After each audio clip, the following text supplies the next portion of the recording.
Hurmatli organlar, bugun yana favqulodda yig'ilish. Egamiz kecha yana tonggacha telefon bilan o'tirgan. Shu sabab yurishim notekis bo'lib qoldi. Nafas olish ham qiyin, konditsionerga tiqilib o'tirishdan to'yganman. Tana kengashi yig'ilishi sog'lom turmush uchun.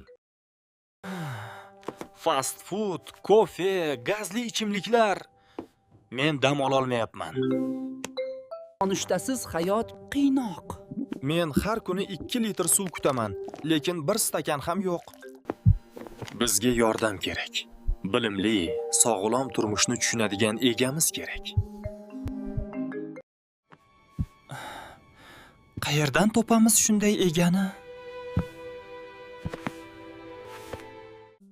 Men bilaman.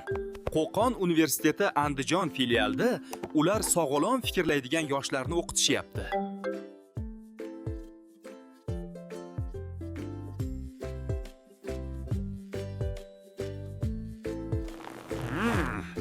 Demak, u yerda bizni qadrlashadi.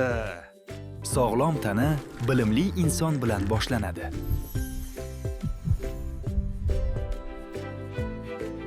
Bilim bilan yashang, sog'lom odatlarni tanlang. Biz sizning ichingizdagi haqiqiy jamoamiz.